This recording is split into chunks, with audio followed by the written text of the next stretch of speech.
ਵਾਹਿਗੁਰੂ ਜੀ ਕਾ ਖਾਲਸਾ ਵਾਹਿਗੁਰੂ ਜੀ ਕੀ ਫਤਿਹ ਸਿੱਖ ਚੈਨਲ ਦੇ ਉੱਤੇ ਤ੍ਰਿੰਜਨ ਸ਼ੋ ਦੇ ਉੱਤੇ ਇੱਕ ਵਾਰੀ ਫੇਰ ਤੁਹਾਡਾ ਬਹੁਤ ਨਿੱਘਾ ਸਵਾਗਤ। ਪਿਛਲੇ ਹਫਤੇ Ruby I got so lost in your books। ਤੁਸੀਂ ਦੱਸਦੇ ਤੁਸੀਂ ਪਹਿਲੇ ਐਪੀਸੋਡ ਤੇ ਸਾਨੂੰ ਦੱਸ ਰਹੇ ਸੀਗੇ ਕਿ ਮੈਂ ਛੋਟੀ ਹੁੰਦੀ ਕਿਤਾਬਾਂ ਦੇ ਵਿੱਚ ਗਵਾਚ ਜਾਂਦੀ ਸੀਗੀ, ਮੈਂ ਕਿਸੇ ਹੋਰ ਦੁਨੀਆ ਦੇ ਵਿੱਚ ਚਲੀ ਜਾਂਦੀ ਸੀਗੀ। ਐਂਡ ਪਿਛਲੇ ਸ਼ੋਅ ਦੇ ਵਿੱਚ ਸਾਡਾ ਆਈ ਥਿੰਕ ਟਾਈਮ ਖਤਮ ਹੋ ਗਿਆ ਸੀਗਾ, ਪਰ ਮੈਂ ਫਿਰ ਵੀ ਤੁਹਾਡੀਆਂ ਕਿਤਾਬਾਂ ਪੜ੍ਹ ਰਹੀ ਸੀਗੀ। And we were reading this one, A Handful of Stars, and just before we started recording I came across this. I'm just reading the really little bite-sized ones. Yeah, I mean the first two books were really micro poetry, so shairi lekin like chote yeah. You gave me your hand to hold, but I placed my heart on it instead. ਆਪਣਾ ਹੱਥ ਤੁਸੀਂ ਥਾਮਣ ਵਾਸਤੇ ਦਿੱਤਾ ਸੀਗਾ, ਪਰ ਮੈਂ ਆਪਣੇ ਹੱਥ ਦੀ ਜਗ੍ਹਾ ਤੇ ਉਹਦੇ ਵਿੱਚ ਆਪਣਾ ਦਿਲ ਧਰ ਦਿੱਤਾ। That's so beautiful. Tell me about this. I know you've said it was like your journaling and you were, you know, it was part of your healing process, but it must have resonated with so many people. So how did you come, but you are so strong in all your softness. I love that so much. It's really touching, and I do remember, like I said, coming to the book launch. It was a good number of years ago now. Oh yeah, it was in 2018, I think. Yeah, so the first book 6 years ago. 6 years ago, and that was when it had been just 2 years since I had started to write and share my writing on social media. So you started officially writing in 2016 when you left the PGCE. So I started officially sharing it online and writing micro poetry and, you know, healing words. So before that, I was essentially writing in a little notebook all by myself, which was all stories. And then in 2016 is when I started writing micro poetry and officially sharing it with the world. And when did you publish the first book?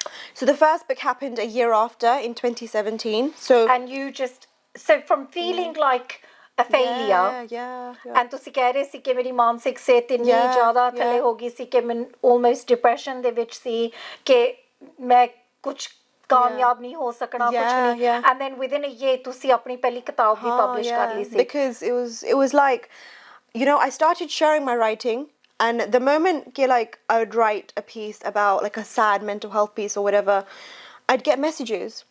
Thank you so much for sharing this. I really resonate with this. Today, you know, God forbid I was going to do something, but reading this piece saved me. And jida main like comments padhi si, messages padhi si, it gave me confidence in myself ke my words are valuable. Up until then, main jitni bhi writing kiti si, like it was for myself. All the fiction, all the storytelling that I did, it was because mera sapna si ki mainu novelist banna hai na. Lekin jad main I started writing these mental health words and all of this stuff about our emotions, our experiences, friendship breakups, heartbreak, so on. For some reason, I started finding a purpose. I started writing these words for others. I felt like until now I've been doing this for myself, but now this is something that I can do for someone else. And if my words are helping them, that means that this is bigger than me. This is bigger than what I need. It's about trying to help people in some way.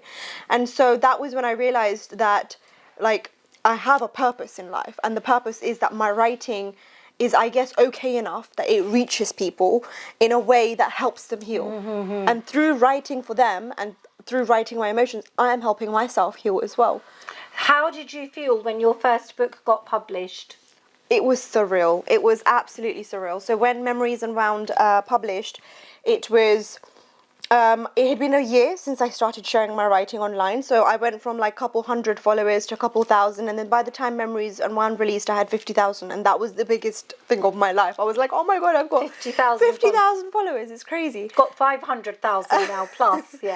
But at that moment, you're on a high. You're like, you know, 50,000 people cannot fit in you know, it's a huge stadium of people. And when I released that, there was a lot of like, you know, like ਜਦੋਂ ਤੁਸੀਂ self-publish ਕਰਦੇ ਹੋ, there's a lot of work you have to do yourself. So I did all the admin, I did all the backlog, the What cover. about the cover, the artwork? So you hire someone. There was someone at the time who was doing covers for self-published micro-poet authors at the time. So like I started a community bani gayi si. All these other micro-poetry authors and me, and we started talking, we started sharing our ideas. So when I first wanted to self-publish, I reached out to a fellow poet, America Jo, and I was like, you've self-published, you know, what are your tips? And I think the amazing thing about authors and writers, and even till this day, is that we don't gatekeep. You know, agar koi banda saade ko landa and they're like, I want to do this, how can you help me? We tell them, we're like, yeah, I did this. This is my journey. Your journey may not be the same, but this is what I've learned and this is how I can help you. And so she gave me tips on how to self-publish. And when that first book came out, I sold 300 in the first month. And I was like, oh my God, I was like, I've achieved like everything that I could have set my mind to. And I was still working part-time. I was still, you know, no, at that time, I think I was working full-time. So I'd got a full-time job. Because I was like, obviously, I need to earn somehow. I need to, you know, I know that I'm not paying the rent, but I need to save. Of you know, I need to course. think about the future. Yeah. So yeah, I would work on my poetry. I'd work on my writing on the side, on the weekends, after work, and then I'd go to work during the day. And I created like a balance between writing and working, essentially. Did you ever stop? Because going back to one of our episodes, I think it might have been episode 2, ਤੁਸੀਂ ਕਹਿੰਦੇ ਸੀ ਕਿ when you worked at Next on the men's shoe section and you'd walk around, and this is before you told your brother, and you would say to yourself, I am, you know, you'd imagine yourself as that published author. Did you, when your first book sold, was it 300 copies, you said straight away in the first month, did you ever go back to that memory and think, yes, this is it? Absolutely. I was like, this is crazy. Like how amazing is it to dream of something, to hope for it, and then for it to happen, manifest, for it to manifest. It's literally like Shah Rukh Khan's quote, man. You know, किसी चीज को शिद्दत से चाहो तो पूरी कायनात तुम्हें उससे मिलाने की साजिश में लग जाती है. So it's literally like the whole universe. And you know that quote is actually from Paulo Coelho's book, The Alchemist. Yes. So it's about how the universe conspires to make things happen. Yeah, I remember reading that The Alchemist as well, and I thought it was magical even then. And I actually agree.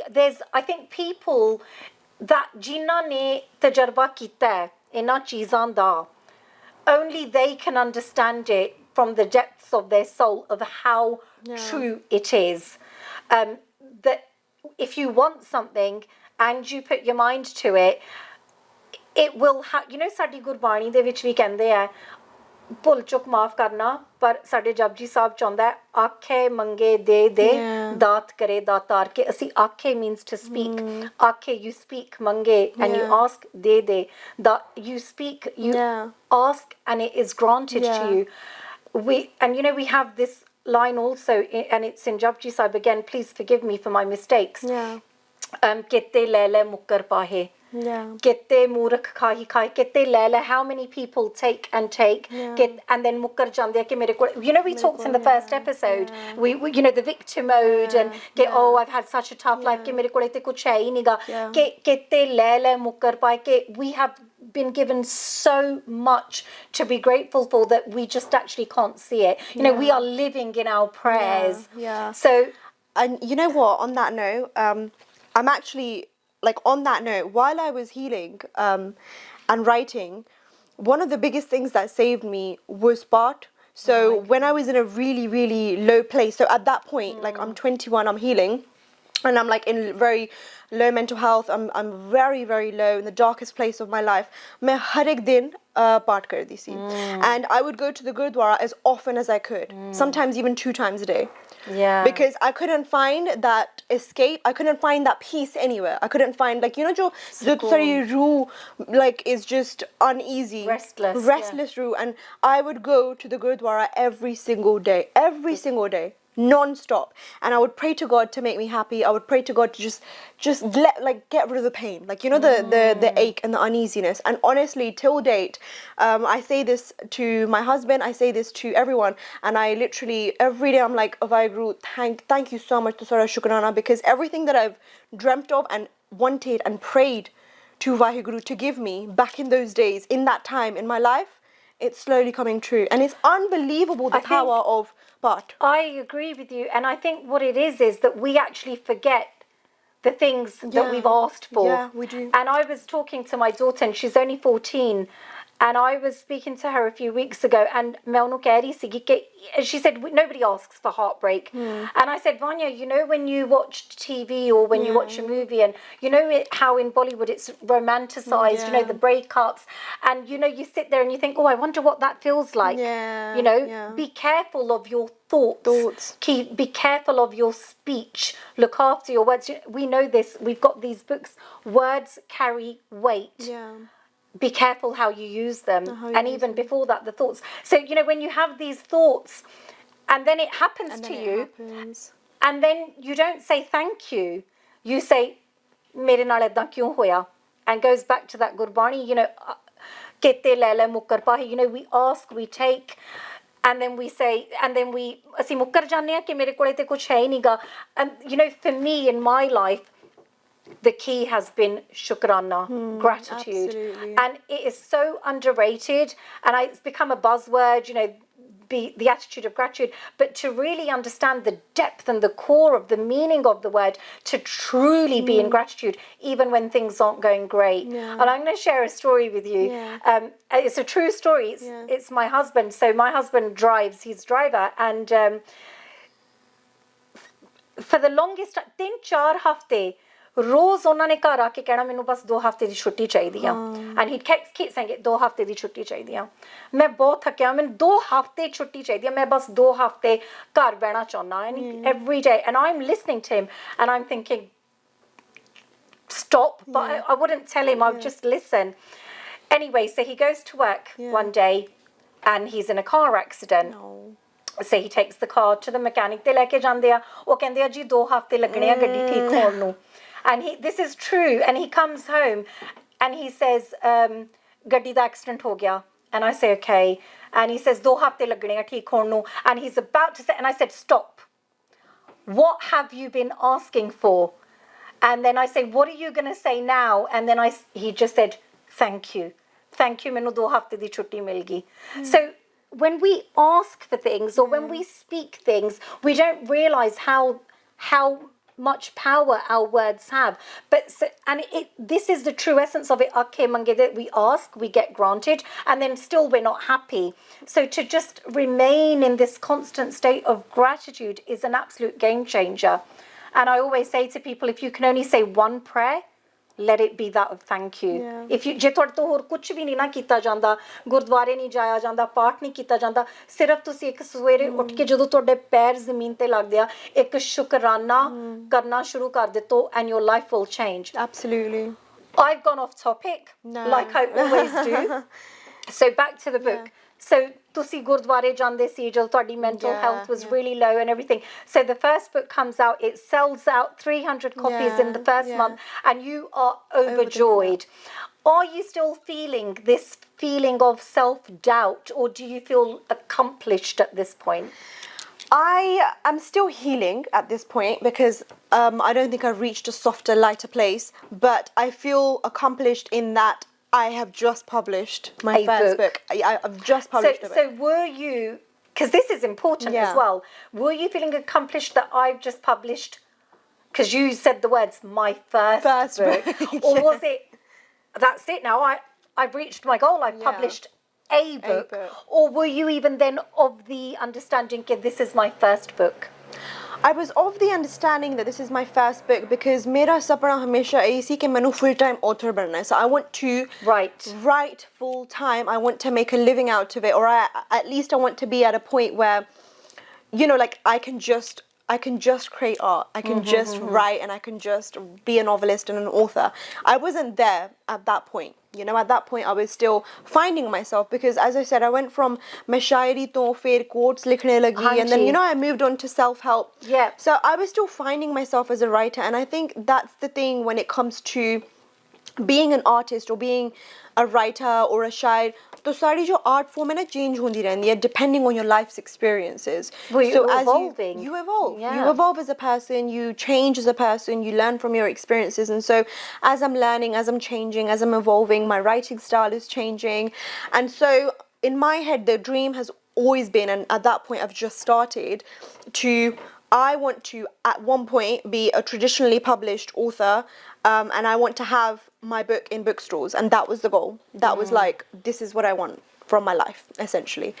Yeah. So when we move on from A Handful of Stars to My Hope for Tomorrow, your style is now slightly changing. Yeah. And what I found really beautiful about this book is it's not about the should-haves. It's about more about the non-negotiables, what love shouldn't look like. Yeah. And I think when ਜਦੋਂ ਅਸੀਂ ਕੋਈ list ਬਣਾਉਂਦੇ ਆ, I don't know, life partner ਦੇ ਵਿੱਚ ਕੀ ਹੋਣਾ ਚਾਹੀਦਾ, ਇਹ ਜ਼ਿੰਦਗੀ ਕਿਸ ਤਰ੍ਹਾਂ ਦੀ ਲੱਗਣੀ ਚਾਹੀਦੀ ਹੈ, ਜੌਬ ਦੇ ਵਿੱਚੋਂ ਅਸੀਂ ਕੀ ਭਾਲ ਰਹੇ ਹਾਂ.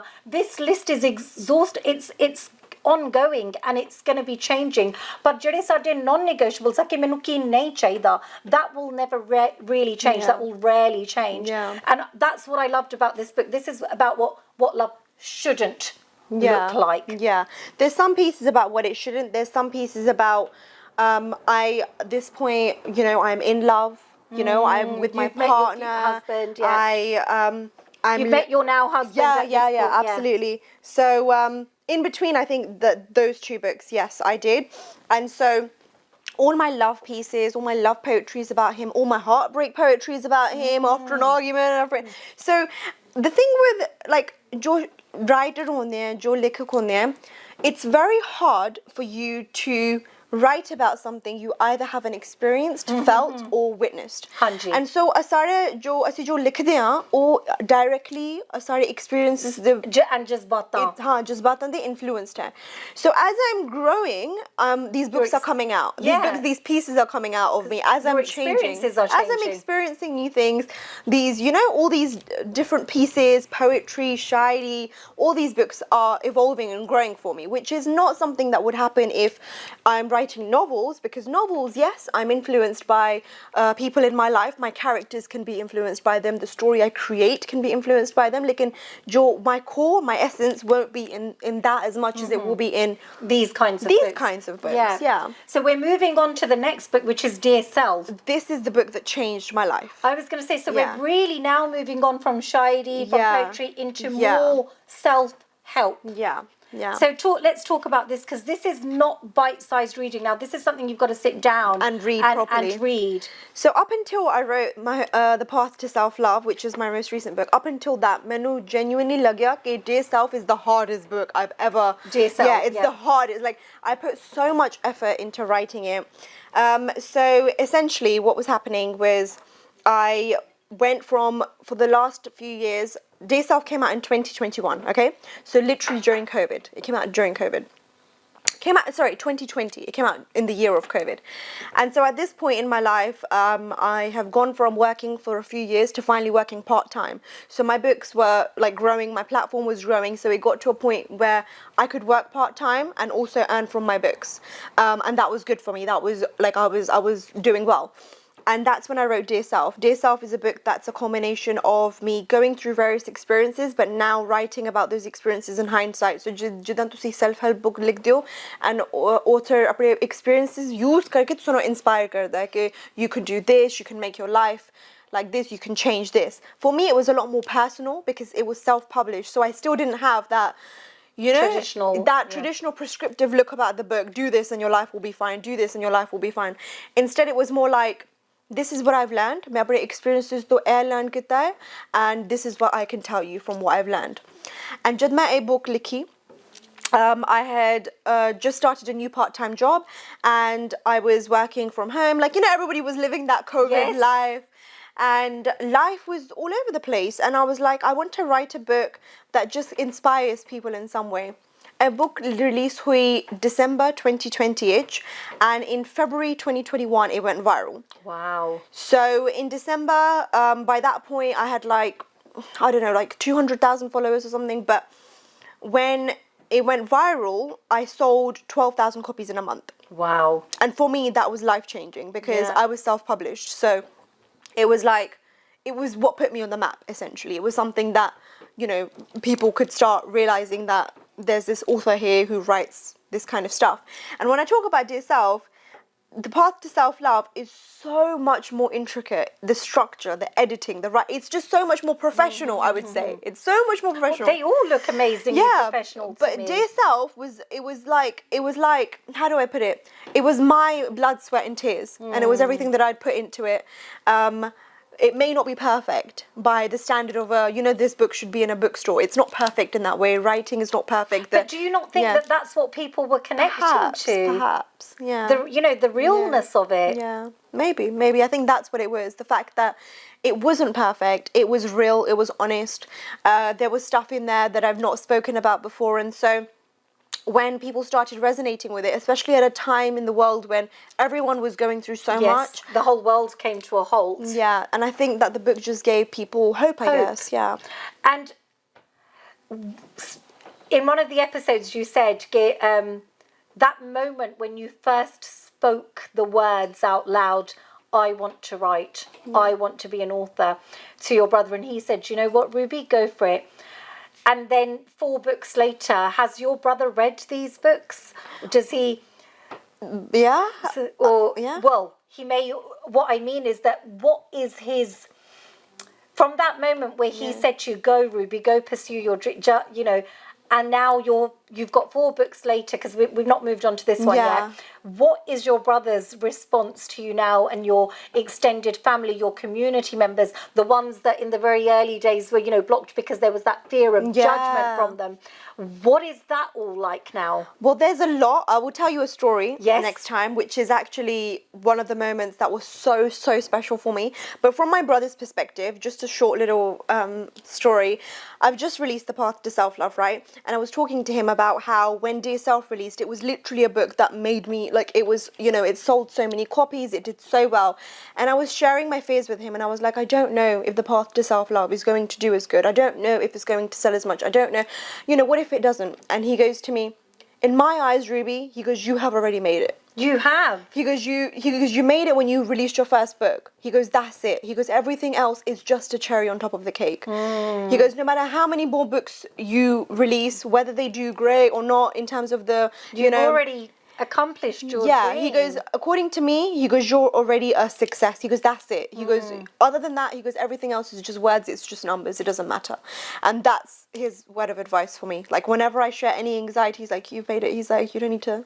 He's like, did you find then those feelings, because you just said that, I was like, oh, well, what if Path to Self-Love doesn't do as well as Dear Self? So those feelings of self-doubt were creeping back in. Yeah, I think as an artist, we feel that all the time. All the time. And not just as an artist, as a person. Anytime something is done, like you start a new job, you get into a relationship, you get married, self-doubt, fear, what's going to happen.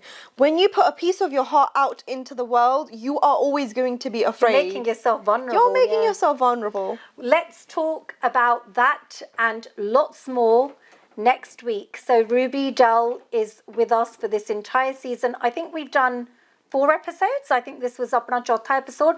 2 more episodes to go with Ruby. So stay tuned. Dekhna na bhulna. Fir milange. Same time, same place in your living room. Trinjan show, Sikh Channel de utte, every Monday evening at 6:30. Thank you once again, Ruby. And if you'll have us back, we'll be back here next week again. Vaheguru ji ka khalsa, Vaheguru ji ki fateh.